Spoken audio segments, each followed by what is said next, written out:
Om Tat Sat. My humble prostrations to the all-pervading Brahman, to my worshipful Guruji, Swami Jyotirmayanandaji Maharaj, to sage Narada and all the sages and saints, and to each of you divine soul watching today's satsang. So today we will be studying Sutra number 16 from the Narada Bhakti Sutras. We are on chapter 1, Nature of Parabhakti or Supreme Devotion. Commentaries by my worshipful Guruji, Swami Jyotirmayanandaji, and narrated by myself, Swami Nikhilananda. So let's get started. Sutra 16, Chapter 1. Pujadishu anuraga iti parasharyah. Again, Pujadishu anuraga iti parasharyah. Parashar is also called Sage Vyasa. He is a very enlightened sage who wrote the Mahabharata, who took the Vedas and made them into 4 parts, and wrote the Bhagavatam and did numerous other things. So the Guru Purnima festival is celebrated in the name of Sage Vyasa. So Sage Vyasa, in this context of supreme devotion, he is of the view that supreme devotion consists of loving attachment to worship and similar acts directed to God. So Sage Vyasa emphasizes the need of expressing love through acts of worship, through worshipping God. A devotee must not ignore the various external performances evolved by sages for the purification of the mind. So why do we do that? Because eventually the mind gets purified. So from a broad point of view, there are 2 types of worship. One is called the ritualistic worship, and worship in the form of serving humanity is the second one. So one is the rituals and the second one is serving God's world. So as to ritualistic worship also, there are 2. One is the external and the other one is the internal. So external is called Bahya Puja. Bahya means external things. It's conducted by an orthodox Hindu in a temple or before the symbolic form of the deity in all the details. Therefore we have the Panditjis go to different homes and they do the puja or the special prayers. For each occasion there is a different process. Even enlightened devotees continue to perform certain ritualistic worship, like Sri Ramakrishna Paramahansa ji, who worshipped Mother Kali in the Kali temple even after he was enlightened, to promote devotional movements in the masses, to guide them, to show them that these things should be done and should never be stopped at any point. So to guide people about the depth of the meanings of these rituals. Such orthodox worship has 16 stages before the deity, which is the external aspect that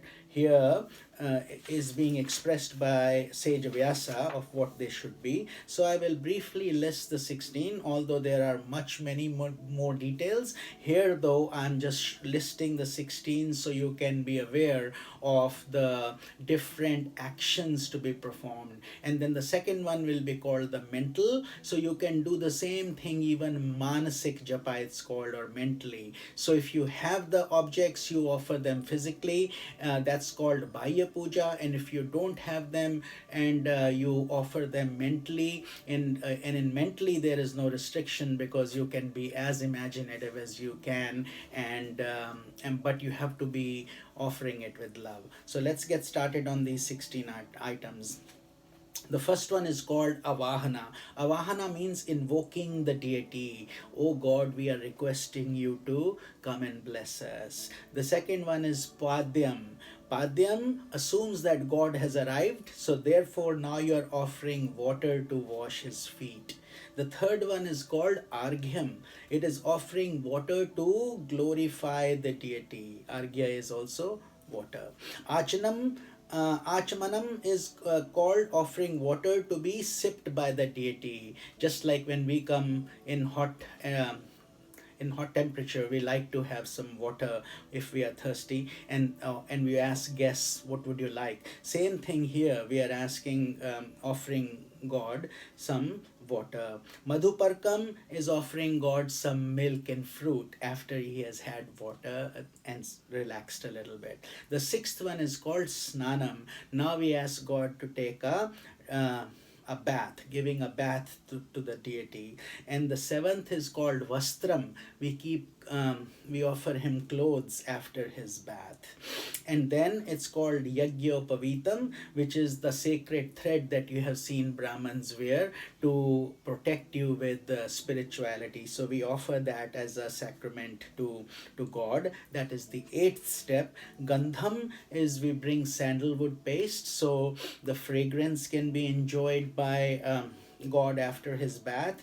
And then the 10th one is called Akshata. Akshata means rice, so we offer rice. And then in we offer him flowers as devotional prayer items. It is called Pushpam. And then 12th one is called Dhupam, which is fragrance, so we offer him incense. And then the 13th one is the light, Deepak, light. It's called Deepam. And then the 14th one is called Naivedyam, which is fruit and prasad. So we bring him food now so he can eat a proper meal. And then the 15th is Tambulam. After he has eaten his meal, you offer him betel leaves or similar materials for freshening the mouth, and that is also good for digestion, those things. And the 16th one is called Niranjanam, which is waving camphor light, just like we do during the Aarti time. So there are others who practice the internal, as we were just discussing. So this process you can also do mentally, it becomes internal, or if you have these physical things, you put a picture of the deity in front of you and you offer it to the deity, and with pure bhavana or emotions, devotion. Here a devotee, but in the internal form, a devotee invokes the presence of God within his heart and mentally performs various acts of loving service. In the mental realm, like I said, he is not limited in his resources, so he can offer all the flowers, all the fragrance, all the treasures, all the food, all the delicacies, whatever your heart feels like for doing God, because you are very rich mentally. Internal worship, known as Manasik Puja, Manasik, mental, is much more effective than external worship. So even though externally it may look like a big show, internally you don't need any of these things, and yet it is very profound. A devotee can also perform every action in the spirit of worshipping the Supreme. Lord Krishna says in the Bhagavad Gita, whatever you do, whatever you eat, whatever you offer in sacrifice, whatever you give, whatever form of austerity you may practice, O Arjuna, that you should do as an offering unto me. So live your life as if you are doing all those actions for me. And this is chapter number 9, shloka number 27. So I will repeat this from the Bhagavad Gita. Yat karoshi yadashnasi yajjuhoshi dadasi yat yat tapasyasi konteya tat kurushasva madarpanam. So this is what it says.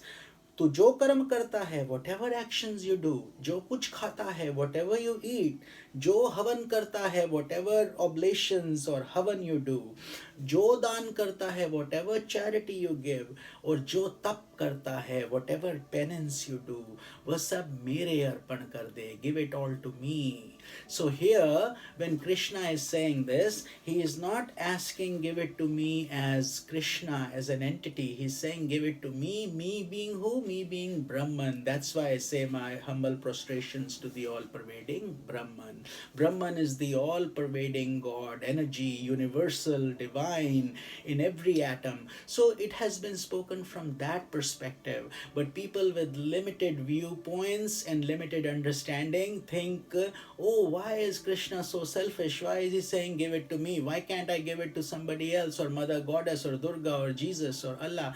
It is all the same thing. But you need to be, this is why scriptures are mystical in nature. You have to understand the depth of the scriptures. So we cannot compartmentalize these things. Air belongs to everybody. Water, ether, fire, everything, energy, you see, all these things are holistic. So this is what, so Lord Krishna is guiding us from a deeper standpoint. So also in this sutra, the term anuraga has special significance. Anuraga means, in the development, when we do raga, raga means worldly attachment. That's why we say raga dvesha are dual forces. Raga is attachment and dvesha is hatred. A person led by ignorance seeks happiness in the objects of the senses, obviously. That's what keeps us trapped. And deluded by desires, he perceives a glimpse of joy in an outside object. That's what he thinks, he perceives it. But he continues to perceive the object. There is ever decreasing delight and ever increasing awareness of dependence and bondage. So that is what happens. The more you, if you cannot consume the same thing forever, if you're very hungry, the first 2 3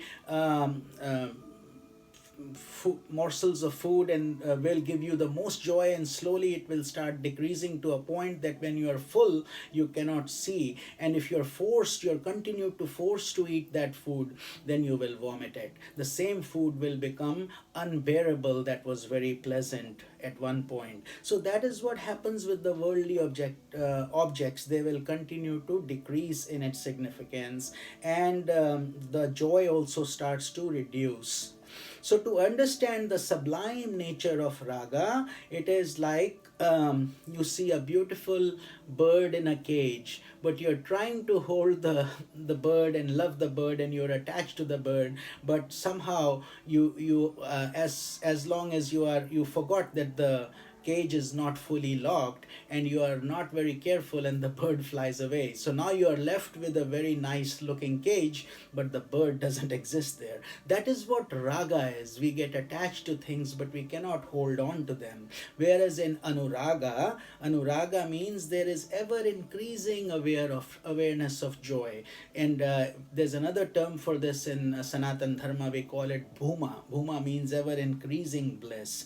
The faint glimpse of sweetness experienced by the devotee when he worships God continues to intensify. So that's why we say para bhakti cannot be expressed through lectures or through just listening. It has to be experienced in the mystic sweetness of your own heart. A devotee thereby becomes increasingly attached to acts of worshipping the divine self. It becomes a spontaneous movement. You don't have to work hard for it. It becomes a joyful process.